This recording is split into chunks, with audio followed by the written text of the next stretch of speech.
क्या हुआ आइए जानते हैं। आंखें बंद रखते हुए ही कबीर ने करवट बदली। पता नहीं क्या हुआ आज उसे।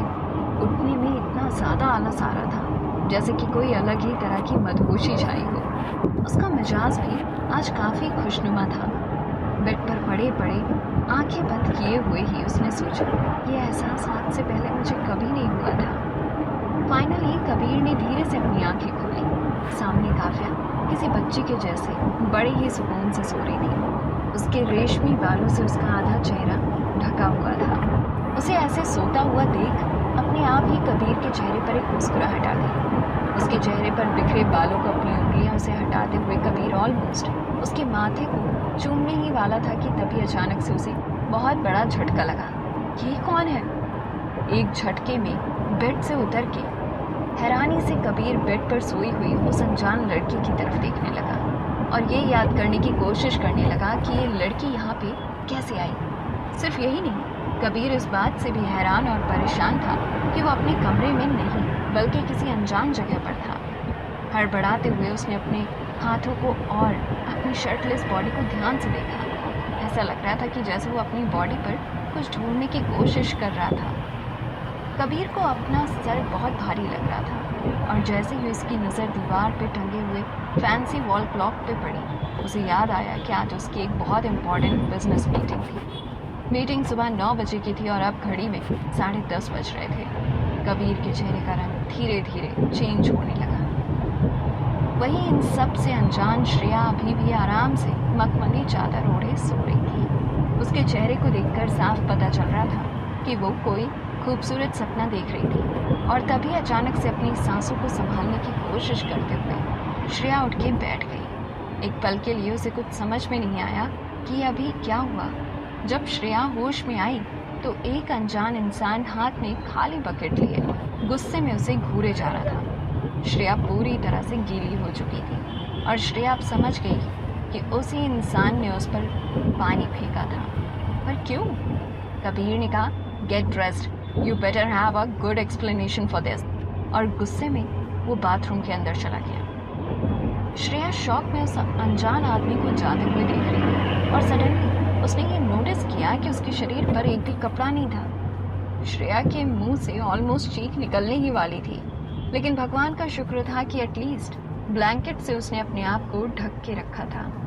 कबीर बाथरूम में इसीलिए आ गया था क्योंकि उसे बहुत ज़्यादा गुस्सा आ रहा था। उसे डर था कि कहीं वो कुछ गलत न कर दे उस लड़की के साथ। शावर में काफ़ी देर खड़ा वो अपने दिमाग को शांत करने की कोशिश करता रहा। बाहर श्रेया पूरे कपड़ों में बेड पर बैठी कन्फ्यूजन में बिखरे पड़े रूम को देखे जा रही थी। उसने देखा कि उसकी कलाइयों में कुछ पर्पल ग्रीन कलर के निशान थे।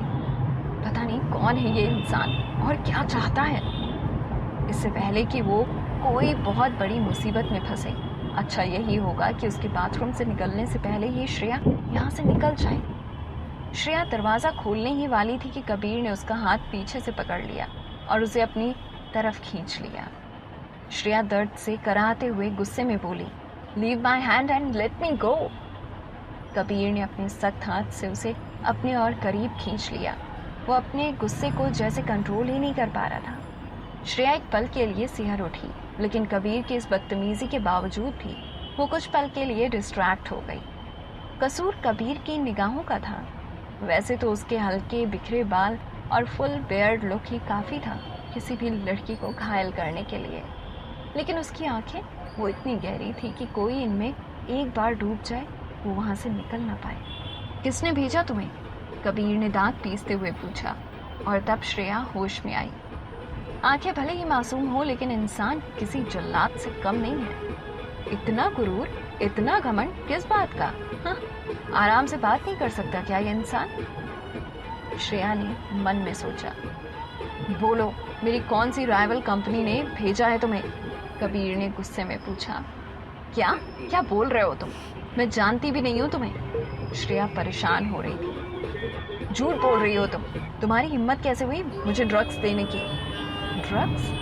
श्रेया की आंखों में अब पहले से भी ज़्यादा हैरानी थी।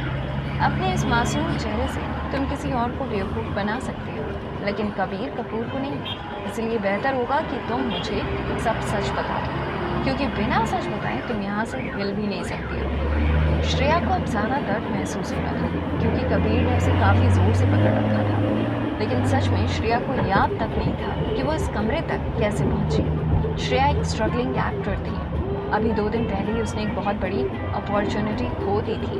बहुत मेहनत की थी श्रेया ने उस रोल के लिए, लेकिन उस दिन ऑडिशन के लिए वो टाइम पर पहुंच ही नहीं पाई। Audition famous actor turned producer Devesh Kapoor की अपकमिंग मूवी के लिए था। श्रेया कल रात उस पब में देवेश कपूर से ही मिलने गई थी। देवेश कपूर ने बिना उसकी तरफ ध्यान से देखे ही उसको अपना कार्ड दिया था और बहुत स्वीटली नेक्स्ट डे मतलब आज ऑडिशन के लिए बुलाया था। असल में नशे में देवेश कपूर ने श्रेया को अपना क्रेडिट कार्ड दिया था। जैसे ही श्रेया ने ये रियलाइज़ किया, वो कार्ड वापस करने चली गई। उस वक्त देवेश कपूर किसी को बता रहा था, पता नहीं कहाँ कहाँ से लोग आ जाते हैं एक्टर बनने, ना शक्ल ना पर्सनैलिटी, बस हमें एक्टर बना दो।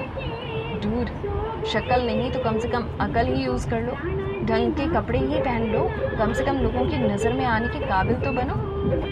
ये सुनकर श्रेया वहीं पर जम गई थी। न चाहते हुए भी उसकी आंखों में आंसू आ रहे थे। बहुत मुश्किल से अपने आंसुओं को रोककर ज़बरदस्ती स्माइल करने की कोशिश करते हुए वो देवेश के पास चली गई और बोली, सर आपने गलती से अपना।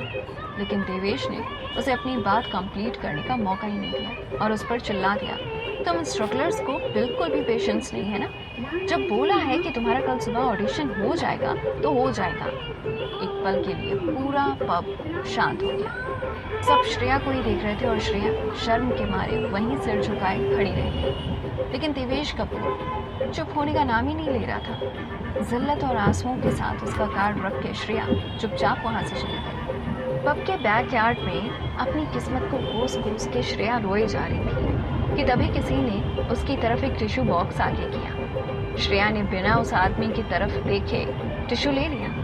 वो इतनी ज़्यादा एम्बैरस हो चुकी थी कि किसी से नज़रें मिलाने की हिम्मत नहीं कर पा रही थी। Can I buy you a drink? Shreya ने उस आदमी की तरफ देखा। जैसे ही श्रेया को वो चेहरा याद आया, उसने ज़ोर से कबीर के हाथों से अपना हाथ छुड़ाया और उसके कॉलर को पकड़ के उसे झंझोड़ते हुए पूछा, क्या मिलाया था तुमने मेरी ड्रिंक में? वो तुम ही थे ना? तुमने ही मुझे ड्रिंक ऑफर की थी। कबीर को याद आया, yes this is the same girl. उसके भाई देवेश कपूर ने कल इस लड़की को रुला दिया था। कबीर को बहुत बुरा लगा था जिस तरह से देवेश ने इस लड़की को बेइज्जत किया था, इसीलिए उसे ड्रिंक ऑफर की थी। कबीर को ये याद आया कि दोनों ड्रिंक कर रहे थे, पर उसके बाद क्या हुआ उसे याद नहीं आ रहा था। शायद गुस्से और फ्रस्ट्रेशन में वो क्लियरली कुछ सोच नहीं पा रहा था। तभी दरवाजे पे किसी ने नॉक किया। कबीर और श्रेया दोनों ने एक दूसरे को देखा और इससे पहले कि कबीर कुछ बोल पाता, श्रेया एकदम से दरवाज़ा खोलने के लिए भागी और एकदम से दरवाज़ा खोलते हुए कहा, प्लीज़ हेल्प मी, इस आदमी ने मुझे किडनैप किया है, यह आदमी पागल है, प्लीज़ प्लीज़ हेल्प मी।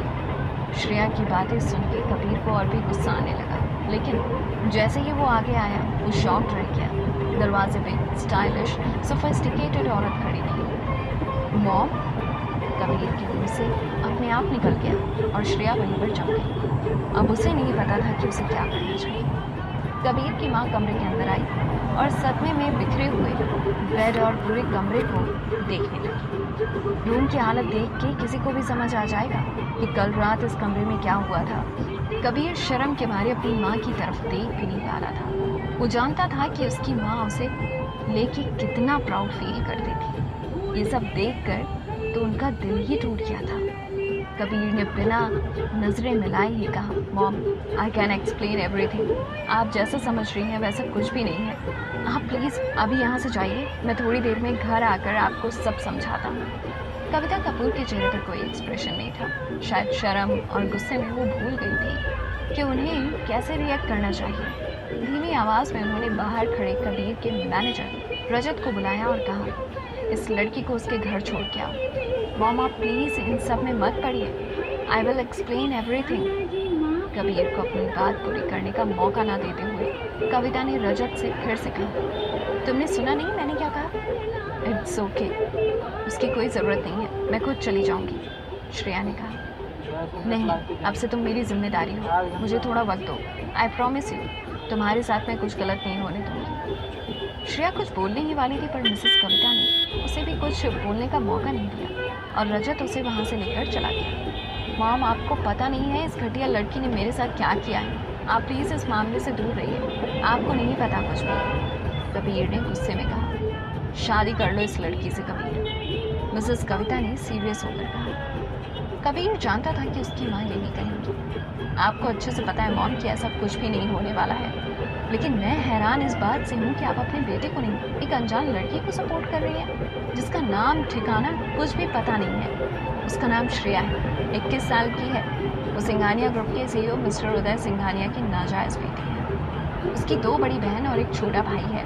उसकी माँ उसके बचपन में ही गुजर गई थी और उसके बाप को उसके होने या ना होने से कुछ ज़्यादा फर्क नहीं पड़ता है।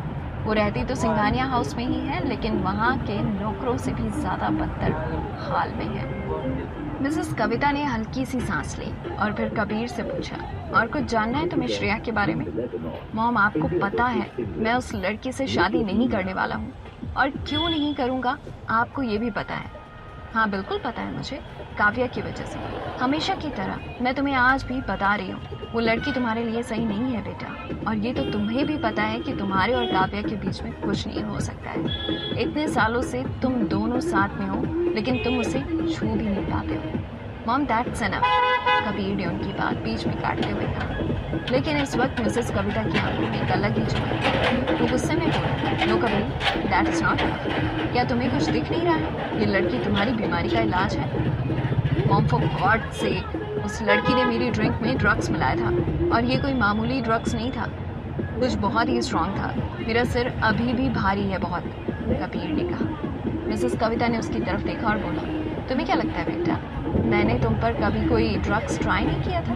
पर कभी किसी ड्रग ने तुम पर कोई असर नहीं किया, हर बार मायूसी ही हाथ लगी। लेकिन आपका मुझे ड्रग्स देना और उसके ड्रग्स देने में बहुत फ़र्क है मॉम। आप चाहती हैं कि मैं जल्द से जल्द इस बीमारी से छुटकारा पा लूं, लेकिन उस चालबाज लड़की की वजह से मैंने अपनी करोड़ों की डील गंवा दी। उसने तुम्हें ड्रग्स नहीं दिया था कबीर, कविता ने कॉन्फिडेंटली कहा। आप इतना श्योर होकर कैसे कह सकती हैं मॉम?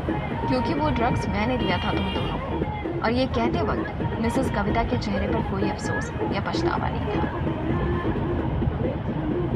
हाय, मैं हूँ खुशी, और आप सुन रहे हैं कहानी श्रेया और कबीर की। इस कहानी में क्या हुआ आइए जानते हैं। कबीर हैरान था